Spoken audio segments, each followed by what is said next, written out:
Welcome back to the Non-Fraternal Twins podcast. This is episode 11, Confronting the Annoying Person. So today we're going to be talking about a time where I confronted the annoying person. I know episode 1 was dealing with an annoying person, but this episode is going to be a story time of me confronting the annoying person. And Alicia, my co-host, is going to share what she would do in confronting the annoying person.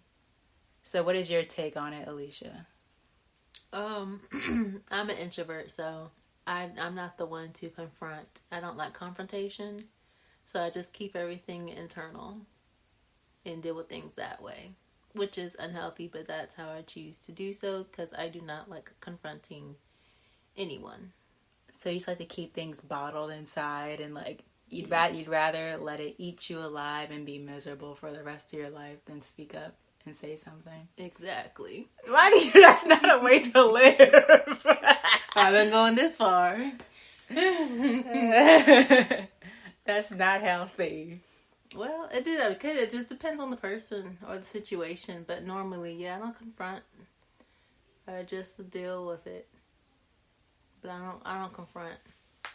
Let us know, those who are watching. Send us an email. Write something. Let us know if you are on Alicia's side of dealing with things, if you just keep things bottled in. And why? Is it similar to her perspective? Let us know. I'm quite curious to hear other people. So I'm going to share my story time, and then Alicia will get into her story time. So if you guys watch episode 11, which I'm sure most of you did, I actually confronted that annoying person. It was the summer job. Remember back in episode 1, it was chaotic, comparison and all that stuff. Well, this person called the house phone and was talking with my mother, and I heard my name in conversation. So you immediately stop what you're doing. In this case, I was doing homework, and I stood there and I'm listening to the conversation, and I hear my name being talked about in conversation, and I was getting heated because I was the stuff that this person was saying was completely untrue and just off the wall, and I'm where are they getting this information? It was blatant attacks on my character, and if anyone knows me knows I'm not like the things that she had accused me of. And so I was I don't know if I should jump in and say anything. They're having a conversation. She obviously knows or doesn't know I'm in the house for whatever reason. You talk about somebody and they live there. I don't know why you do that, but so I was you know what? I'm just going to go hop in and jump in and say my 2 cents.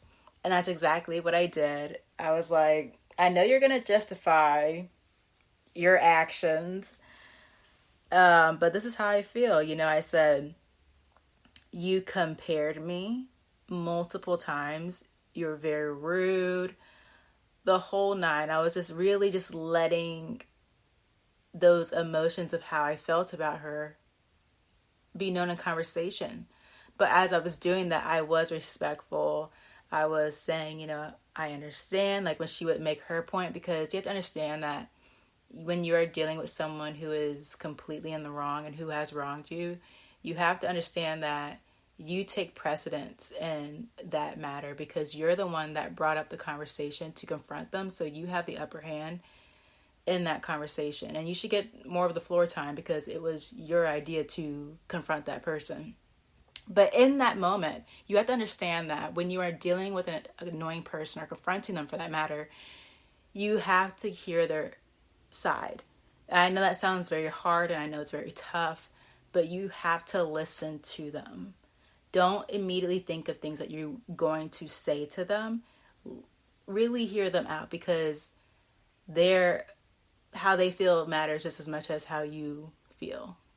So you don't want to disregard that. So in that conversation, for example, I would say, I understand what you're saying.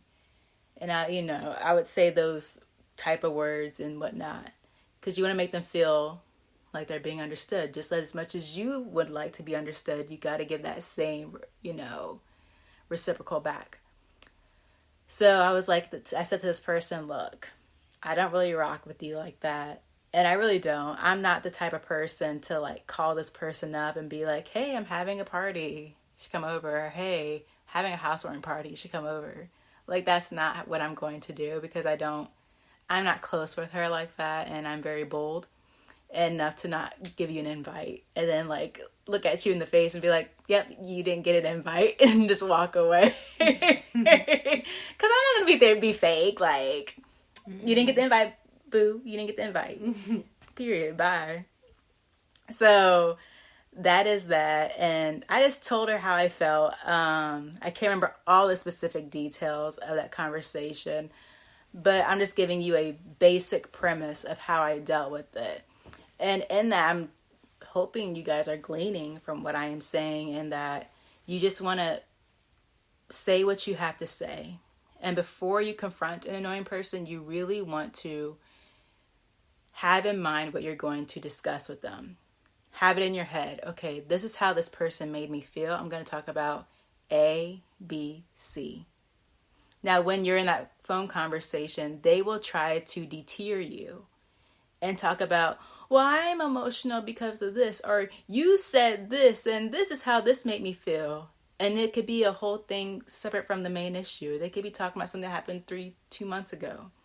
You say, just be quiet, and be like, we can get into that later. But I'm the one that came up with the idea to have this conversation, confront you.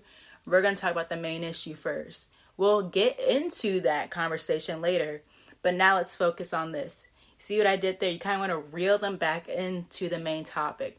Do not let them get off topic and get emotional, because that's what they want to do. They want to deter you away from the main issue, because deep down inside, they know they did wrong. And it's hard for them to really face that reality. So they want to pull you in, suck you into their emotional jargon. But like I said, reel them back in. Hey, no, this is what we're discussing. We'll get into that later. So far, Alicia, what are your thoughts on this right now? Pretty good. Excellent. That's excellent advice to share. And for others that may be dealing with a person who is annoying, or just a person that they're just trying to set boundaries with, or rid them from their lives, because you don't want to surround yourself with toxic people or negative people or any type of person that brings you down, either emotionally, mentally, physically, whatever. So that's great sound advice to, when you do confront them, if you choose to take those steps, just like Brianna just mentioned. Right. And I'm not gonna lie, I'm saying it right now, but it's not easy to confront them, and it makes sense to bottle things in. I'm not trying to throw you under the bus, Alicia. You can it makes the bus. Run me over, honey. Back in, put it in reverse. Dang, that's a Romeo. I tell you, commit murder. You're trying to kill me twice. Talk about backing up, as if once wasn't enough. Dang.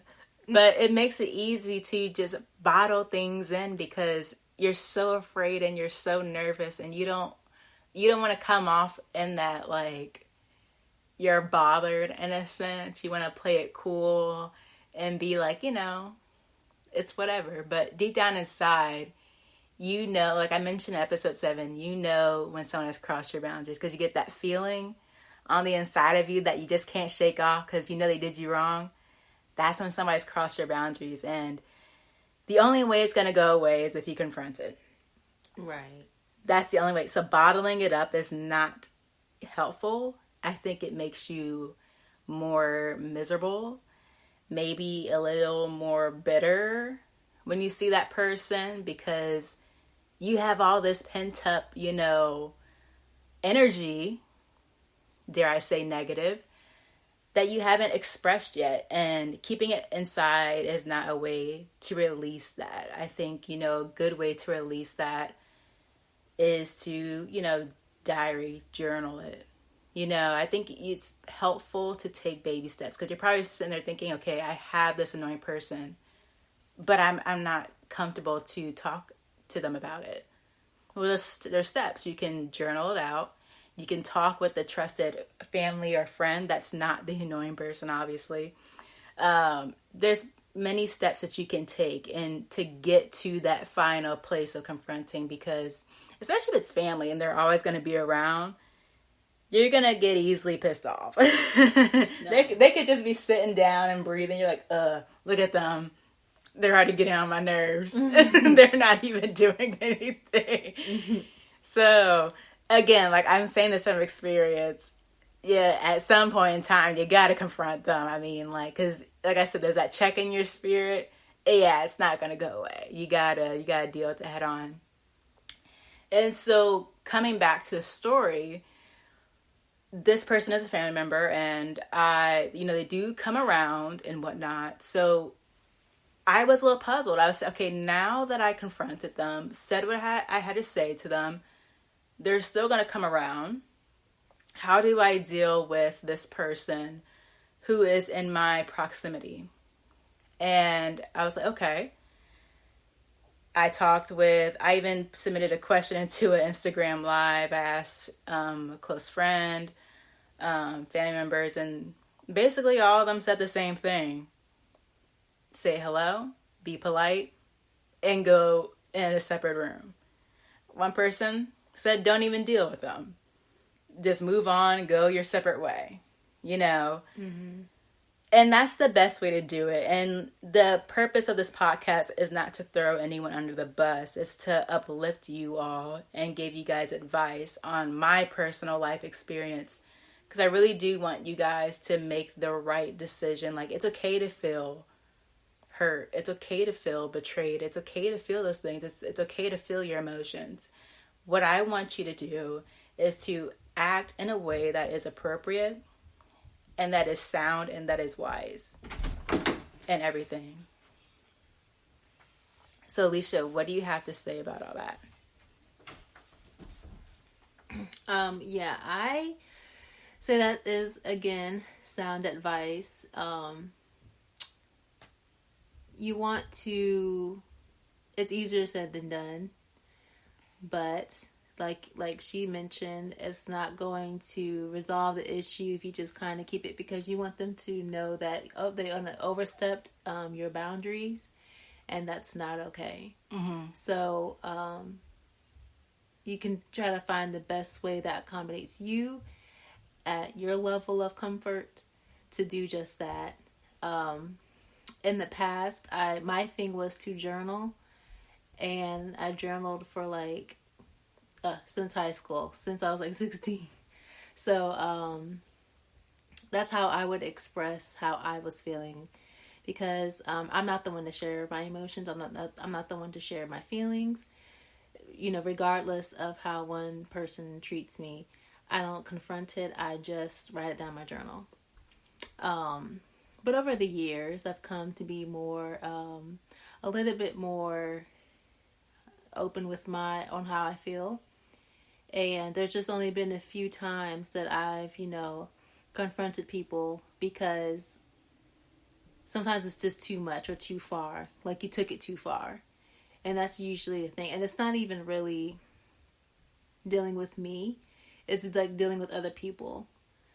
So I'm like, if I see a situation and I'm like, okay, you went over, you crossed the line, then I'm speaking up. Because that now is disrespectful.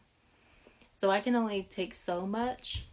But in general, dealing with an annoying person or a person I don't care for, I just kind of roll with the punches and sweep it under the rug. I guess until it crosses the line, whatever imaginary line I see fit. But it depends on the situation, honestly. So, I keep it moving until, then I'm like, okay, now you pushed me. I'm a quiet person, like I said, I'm an introvert, and I keep to myself. So it has to be a lot. It has to be something major to make me speak up and whatnot. So what was that situation that made you speak up? For one, it's just about being honest, honestly. Being honest from the outside looking in. So from an outside looking in, I'm trying to tell the person this is what the situation looks like from my point of view. And I'm telling you my point of view because I love you and because I care. But this is what it looks like. And it's not a good look. I think you need to change your behavior because it's, in the future it may lead you down the wrong path. So because it was too truthful maybe, or she didn't like the truth, or didn't like how I said it, or whatever the case may be, she distanced herself. And I'm like, that's fine and dandy. I said what I said is the truth. And if somebody really cares about you, they would tell you the truth, regardless if it hurts you or not. But, because the truth sets you free. And it wasn't anything nasty. I didn't say it in a, derogatory form or, tone or anything like that. But I was telling her something out of love. Because I see where it's going down and it's not a good look. And I'm like, you may not see it, but I do. So just one example of just me caring for other people. Nothing really dealing with me, but for my love and heart for other people. I don't want you to make mistakes that you can regret in the future. Because every action has a consequence, whether it be good or bad. So, at that time in her life, I wanted her eyes to open to the situation and what choices can lead down to certain, pathways that may alter your future that you're not even, willing to deal with. So I come from a loving place, but you may not like what I have to say, but it is what it is. And I would want somebody to do the same for me. If they see me going down the wrong path, I want them to be honest as well because they're looking on the outside in. There's two different perspectives. When somebody's going through a situation or whatever the case may be, a person's going through it, but the person on the outside, they can see a bigger picture or whatever the case may be. So it's important to look at both perspectives. Not like it's up to you as a person to, how you move on. But just to know that a different perspective. Like, oh, you know what? I never saw it that way. Or whatever the case may be. But ultimately, your life is up to you. It's your choice. You live your life how you want to live your life. But I'm doing my part as a friend or as a family member to be kind enough and truthful enough to come to you and let you know what the situation is. So, but again, for me, it has to be something major for me to confront a person. And, because there's always going to be annoying people. No matter where you whether go. you like it or not, there's always going to be another. But it just has to be a certain level. Like, you have to just really push my buttons for me to confront you or say something. Mm-hmm. So, but other than that, keep it on the inside. Because sometimes, you pick your battles. And sometimes certain battles is not worth my time. So if it's minor stuff, it's petty stuff, I just sweep it on the rug. Like I said, it has to be major. So if it's, I just see certain things it's not my fight. It's not worth my time. Because I'm busy. I'm a mom, student, wife, a little bit of everything. I'm busy. I don't have the time to entertain pettiness or stupidity. So I choose my battles. And I choose to ignore stupid stuff. Because I'm like, it doesn't affect me until it affects me. Then we got a problem. Yeah. I'm like trying to take in all that you just said. I definitely do see where you are coming from. It's in the sense where I'm like,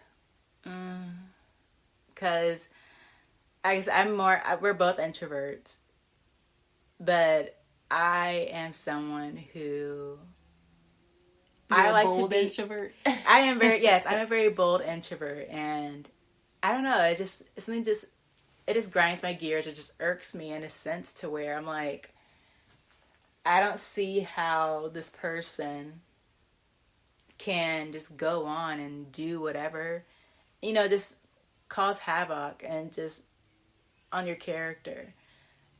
Personally, me, I wouldn't let that. I'm like, I wouldn't let that slide. I wouldn't let that slide. What was on your character? I mean, it was just talking right about you. Well, yeah, it is just like, like what you said, with in a sense of like, okay, it doesn't affect me, and if it does affect me, I'm going to say something about it. My thing is just like, I know, like I said, confronting someone's hard to do in the first place, but like, I think it's helpful just like to just nip things in the bud. But you have to evaluate yourself and where you are at, if you're even comfortable with doing that. I think it's helpful to process and honor where you are at in that process. So that's why I alluded to doing the journaling and just taking things step by step. But ultimately, I really do believe confronting them is the final boss to it. You know, however long that takes, I do believe that that is the final thing. I think that's how you truly move on with something, is when you confront it. And I'm not saying that you have, like, in terms of getting an apology from this person, you may or may not get an apology from this person, but and you have to be okay with that. That, you know, you shouldn't just wait around for someone to apologize for what they did to you. Because chances are they may not even see it your way. They may still see it their way, to be quite honest with you. And if they do apologize, the Bible says you know them by their fruit. So you got to test that to make sure that they truly are repentant of their behavior. Just because someone says, hey, I'm sorry for that, be like, you know, I appreciate that. Don't say I forgive you. Wait till you see the fruit of that. Wait till you see the change in that. Are they truly repentant? Are they truly sorry? Well, let's wait and see. Mm-hmm. I think that's the next process. If you do confront the person, you need to wait to make sure that they really did change. And if you do see acts of them changing, it's like, okay, this person really did change. Okay, they changed because what? They value the relationship that we have. Right. You know when someone values you because they listen to you and they change their behavior because they see that it clearly bothers you as an individual. You know when someone disrespects you and does not value you when you confront them and they keep doing the same thing over and over and over again. And they'll say, oh, I'm sorry, my bad. That's when you know someone doesn't truly value you as a person. They don't respect you. Right. They may say it out of their mouth that they're sorry, oh, my bad. But people a lot of times will communicate through their actions and not through their words. I'm not saying that that's right, but a lot of times people will communicate through their actions and not their words. So you got to look at that. Can't be like, oh, well, they didn't say anything. And I'm like, babe, they've been acting X, Y, and Z. That's what they're communicating. Mm-hmm. So you got to look at that too. Like, don't be blind to that. Be cognizant of that. True. Anything you want to add before we tail out this podcast? No, just, actions speak louder than words. And I think that's important. I am a person of few words. So my actions speak volumes. If I don't care for you, you're going to see it. Yeah, that's what I was going to say. Yeah, so I mean, even though she may not vocally express that, her actions are like, she's distant. Yeah, she doesn't talk a lot. Nope. I'm cold, straight to the point. Don't look at you. I don't care for you. I make sure that we're not in the same space. You don't even exist. We're sitting right next to each other, and you don't even exist to me. Like, that's how, little words, but big actions. Mm-hmm. But that's not right. I'm not saying that's right. I'm just saying that's what I do. That's what don't do that. It's not right. Like I said, it's not right to communicate through your actions. It's helpful and wise to communicate through your words. Communicate. Communication is key to any type of relationship / friendship. Communication is key, because we could just snip it in the bud. Whether it hurts feelings or not, it don't matter if it hurts your feelings. Truth is truth, and that's just what it is. Yeah, pretty much. So that's the end of the story there. That really is the end of the story. That is my time confronting an annoying person. I hope that this podcast has helped you in your journey or your process in doing that. Or maybe this is just a good laugh for you. Whatever the case is. Thank you for watching and supporting the Non-Fraternal Twins podcast. And have a nice day, night, evening, wherever you are. Bye. Yes, bye.